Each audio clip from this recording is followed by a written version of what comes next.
Okay, let's unpack this. We are looking at a profound restructuring of continental alliances. And it seems to be driven by a really simple fact. When one major partner becomes completely unpredictable, while the other two find stability with each other. We're doing a deep dive into sources like the video transcript breaking. Canada's growing pact with Mexico leaves U.S. in the dust to really analyze a strategic decision that has, just massive long-term implications. The central idea is pretty stark. The classic US-centric North American trade model is being fundamentally restructured, and not by competitors, but by America's two closest neighbors. And they're doing it with clear strategic intent. This isn't accidental. Exactly. So our mission today is to get a quick handle on the scale of this new Comprehensive Strategic Partnership, or CSP, and why diplomatic language like strategic alternatives should be setting off alarm bells everywhere. This is not just about tariffs. Yep. It's a permanent shift in the economic geography of North America. What's fascinating here is the sheer audacity of the move. For decades, North American trade was defined by the U.S. as the indispensable hub, the hub and spoke system. This partnership signals the beginning of the end of that model. And the timeline is everything, isn't it? The timeline is key. The announcement of the CSP happened in September 2025. That's 8 months into the new U.S. administration. It was long after the key trade threats and actions had already destabilized the entire region. So this wasn't preemptive. Right, it was reactive. It was a purposeful, reactive move. It was designed to create durability, to survive American unreliability. So let's set the scene for this strategic pivot. The official announcement, it was made in Mexico City. You had Canadian PM Mark Carney and Mexican President Claudia Sheinbaum, and they called it the Comprehensive Strategic Partnership. That language just jumps out. It feels so significant. It is highly significant. It elevates the relationship beyond just, simple economics. It signals a shared political and, frankly, a shared security outlook. Precisely. And if we look at the core goal they announced, to make North America the most competitive, dynamic, and resilient economic region in the world. The word resilient is doing a lot of heavy lifting there. It's the diplomatic code word, right? Yeah. What's deliberately missing from that statement is any mention of strengthening ties with the United States. Not a word. Resilience here means building something that functions politically, legally, logistically, even when the U.S., the traditional hub, is just engaged in policy chaos. It's resilience against American uncertainty. Which brings up a big question. Why this sudden urgency for such a structural change? Well, you have to connect this partnership directly to the year of policy chaos leading up to it. The sources describe it perfectly as textbook Trump strategy. The destruction of commercial trust was almost immediate. Even before the new administration took office in November 2024, there were threats of massive 25% tariffs. And those threats, they didn't stay threats for long. In February 2025, those 25% tariffs were actually imposed, citing illegal immigration and drugs. And critically, they were imposed using the International Emergency Economic Powers Act, the IEEPA. Wait, IEEPA, why is that specific detail so important for you, the listener, to understand? It's crucial because IEEPA is designed for genuine national security crises, like sanctions against hostile nations or responding to global emergencies. Using it to levy tariffs on your two closest economic allies, it fundamentally changes the context. It sends a message. A huge one. It signifies that the administration is treating trade with Canada and Mexico as a national security threat. That elevates the diplomatic temperature dramatically and confirms to businesses that this instability is not just some passing political phase. And what followed was just pandemonium for corporations trying to keep supply chains running. The administration granted temporary exemptions, but only for USMCA-compliant goods. Which is not a simple test to pass. Businesses were forced to spend billions restructuring their entire physical operations just to qualify for a temporary waiver. Think about that. By August 2025, 86% of Canadian imports and 87% of Mexican imports have been restructured. That is a massive, costly, and sudden reorientation of trade. And all of it based on a regulatory landscape that was shifting week to week. The uncertainty alone would be enough to halt investment. And the threats were constant. July 2025, tariffs were threatened to go up to 35% on Canada, 30% on Mexico, and then poof, indefinite delays and pauses. If the rules of trade change every other week, how can you possibly plan a 5-year factory expansion? You just can't. And we can't overlook the absurdity factor here, which really signaled how erratic things were. The sources note that trade negotiations with Canada were broken off in October 2025. Why? because the Ontario government ran an ad featuring Ronald Reagan opposing tariffs. A Republican president's words derail trade talks with America's largest trading partner. I mean, it's hard to imagine a clearer sign that the relationship had just completely broken down. Right, so the bottom line consequence of all this chaos, businesses realized they could no longer trust that any trade agreement reached today would be honored tomorrow. And that instability was the catalyst. It forced Canada and Mexico to conclude, we have to collaborate. Exactly. The strategy of divide and conquer completely backfired and inadvertently forced them together. Okay, so this is where the analysis moves from, political chaos to hard economic reality. Let's look at the numbers. They proved this bilateral relationship was already hardening before the CSP was even announced. Bilateral trade between Canada and Mexico was under 5 billion Canadian dollars back in 1994, before NAFTA. By 2024, that figure had exploded to $56 billion.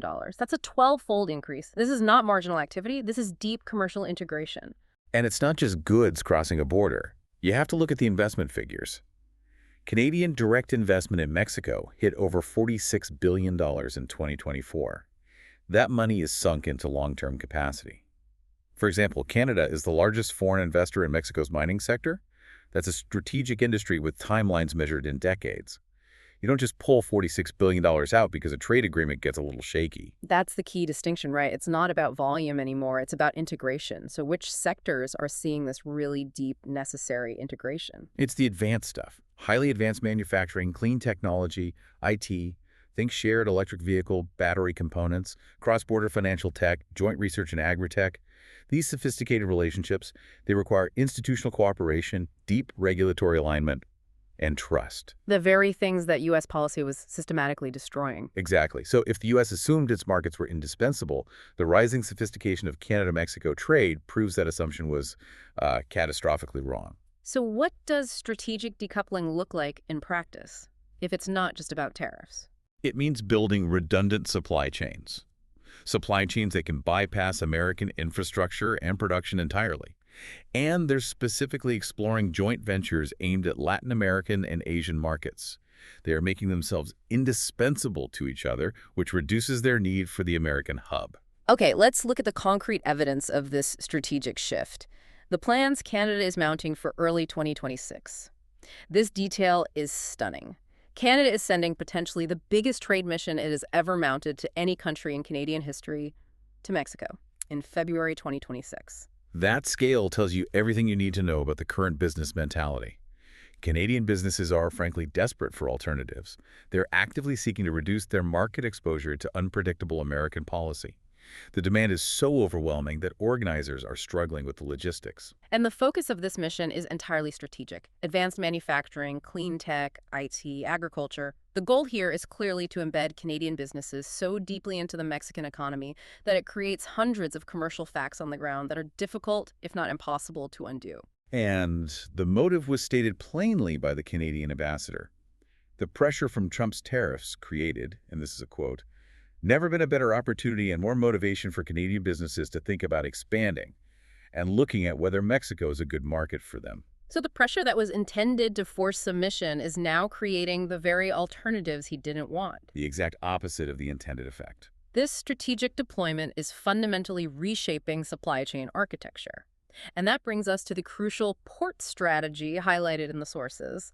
Mexican President Sheinbaum wants direct access to Canadian Pacific ports, a primary route to Asian markets. Tell us how that works and why it's such a huge strategic move. It's all about exploiting Canada's existing international agreements. So Mexican goods can enter Canada using Canadian logistics and ports, and then they ship to Asia under the terms of the CPTPP. The Comprehensive and Progressive Agreement for Trans-Pacific Partnership. That's the one. So Mexico is leveraging Canada's membership in this massive Asian trade bloc to get market access. And they can do it all while completely bypassing the instability and potential tariffs of using American ports. So no American ports, no American political instability, no tariffs. That strategic resilience baked directly into the geography and the trade agreements. And Canada benefits too.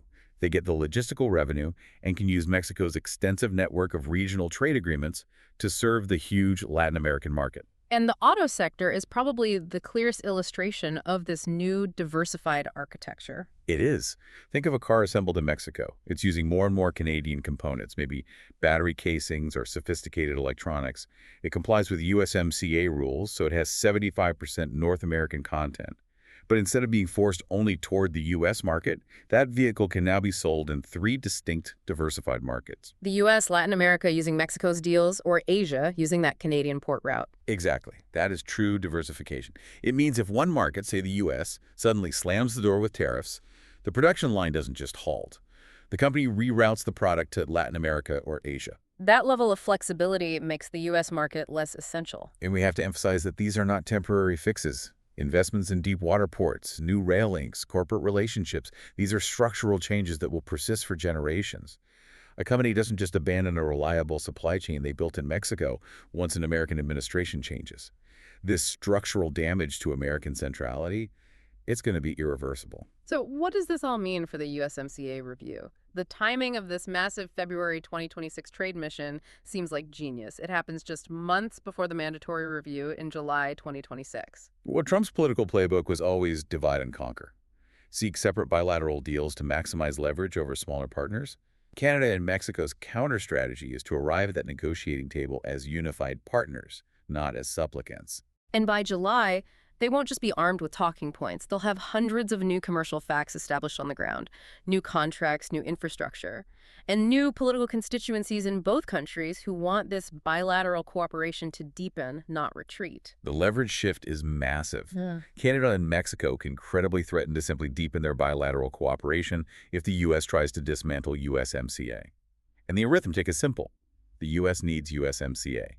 Ending the agreement immediately subjects over 85% of their trade with the U.S. to punitive tariffs. That would cause massive price increases for American consumers and businesses, especially in key sectors like energy and agriculture. And unlike the US, Canada and Mexico are actively building the logistical and commercial alternatives right now. That allows them to survive an end to USMCA far more easily than the US could. Which puts them in a significantly stronger negotiating position come mid-2026. And let's not overlook the security dimension. Security cooperation on shared challenges, fentanyl interdiction, migration, border security. It's now happening bilaterally. It's happening independent of American engagement or approval. And that further reduces American leverage. They're proving they can manage these issues without needing American help. So to recap, the chaos and threats were intended to force submission, but instead they created the institutional memory and the commercial infrastructure for a new triangular North American trade architecture, and this will persist for generations. The next cohort of leaders in Canada and Mexico will grow up in this environment, remembering the need for alternatives, not remembering the U.S. as a reliable partner. If we connect this to the bigger picture, decades of American policy focused on ensuring U.S. centrality in North America. This historic strategic blunder, which was entirely self-inflicted, is actively dismantling that architecture piece by piece. The trade mission, the strategic partnership, it's all designed to permanently reduce American influence. So the question for you to mull over is this. In this new triangular reality, where Canada and Mexico can strategically decouple and coordinate independently, if the U.S. is no longer the indispensable hub, what becomes the new definition of American influence in North America?